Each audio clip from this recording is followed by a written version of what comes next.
Hello friends, welcome to my channel Astha's Motivation. Ma Asthai punorbar apnalok সকলোকে মোৰ অন্য এটি ভিডিঅলৈ স্বাগতম জনাইছো। কোৱা হয় যেতিয়ালৈকে আপুনি সফল নহয় তেতিয়ালৈকে আপুনি কিন্তু মনোবল নেহেৰুৱাব। আসলতে আমি জীৱনত সেই সময়তে অসফল হৈ ৰওঁ যেতিয়া আমি হাৰ মানি লওঁ। হয়, আজিৰ কাহিনীটো এজন ৰজাৰ। এই ৰজাজন যুদ্ধত বৰ বেয়াকৈ হাৰিছিলে শত্ৰু ৰজাৰ হাতত। তেওঁ যেনে তেনে নিজৰ প্ৰাণ বচাই জংঘলৰ পৰা পলাই আহিছিলে। ইতিমধ্যে তেওঁৰ সকলো সৈন্য সামন্ত এই যুদ্ধত মৰি গৈছিলে। মাত্ৰ ৰজাই যেনে তেনে নিজৰ প্ৰাণ বচাই যেনে তেনে তেওঁ পলাই আহিছিলে। পলাই আহি তেওঁ এটা গুহাৰ ভিতৰত সোমাই গৈছিলে। এই শত্ৰুৰ সেনাও তেওঁক পিছা কৰি গুহাৰ ভিতৰত শত্ৰু সেনাও সোমাই গৈছিলে। কিন্তু শত্ৰুৰ সেনাসকলে ৰজাক গুহাৰ ভিতৰত বিচাৰি নাপালে। তো তেওঁলোকে গুহাৰ পৰা বাহিৰ হৈ গুহাৰ দুৱাৰখন বহুত ডাঙৰ ডাঙৰ শিলেৰে বন্ধ কৰি দিলে। ইফালে গুহাটো ভিতৰখন বহুত ব্যাপ্ত আছিলে।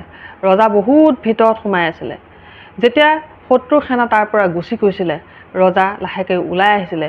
ওলাই আহি যেতিয়া দেখিলে যে গুহাৰ দুৱাৰখনটো বন্ধ, ৰজাই ভাবি ল'লে মনতে যে তেওঁ আৰু জীৱনটো ইয়াতেই শেষ, তেওঁ আৰু ওলাব নোৱাৰে। কিন্তু সেই সময়তে তেওঁৰ মাকে কোৱা এটা কথা মনত পৰিল।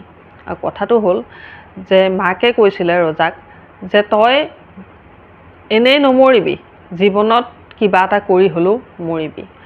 সেই কথাটো মনত পৰাৰ লগে লগে ৰজাৰ মনোবল ঘূৰি আহিলে। তেওঁ উৰ্জা বাঢ়ি গ'ল। তেওঁ লগে লগে পাথৰকেইটা আঁতৰাবলৈ চেষ্টা কৰাত লাগি গ'ল। তেওঁ আঁতৰাবলৈ বহুত পৰিশ্ৰম কৰিবলৈ ধৰিলে। ক্ৰমান্বয়ে বহুত সময়ৰ পিছত পাথৰ আঁতৰাই অকণমান জেগা তেওঁ উলিয়াই ল'লে বাহিৰ ওলাব পৰাকৈ।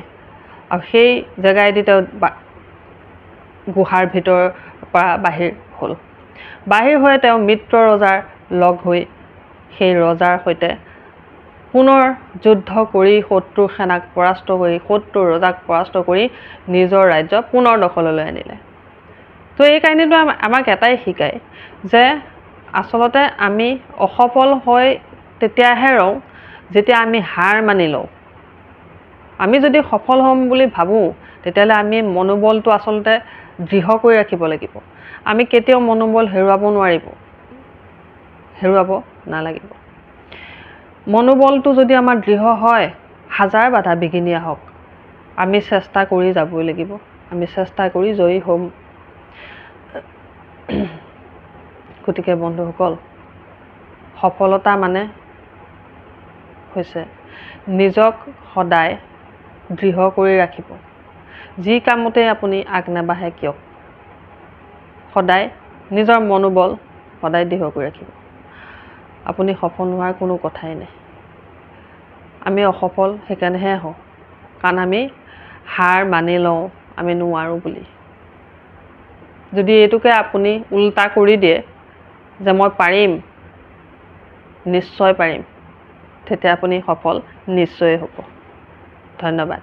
ভিডিঅ'টো যদি ভাল লাগিলে লাইক কৰিব, শ্বেয়াৰ কৰিব। আৰু যিসকলে মোৰ ভিডিঅ' চাই আছে তেওঁলোককো কৈছোঁ চেনেলটো ছাবস্ক্ৰাইব কৰিব। আৰু যিমান পাৰে ভাল ভাল ষ্টৰিজবিলাক মানুহৰ মাজত শ্বেয়াৰ কৰি দিব। কাৰণ বেয়া নিউজ, বেয়া কিবাকিবি বহুত মানুহে শ্বেয়াৰ কৰে, কিন্তু ভাল বস্তু মানুহে শ্বেয়াৰ নকৰে। সদায় ভাল কিবা এটা কৰি যাব। শ্বেয়াৰ কৰিব মোৰ ভিডিঅ'জবিলাক আৰু এনেদৰেই আপোনালোকৰ মৰম চেনেহ যাচি থাকিব। ধন্যবাদ।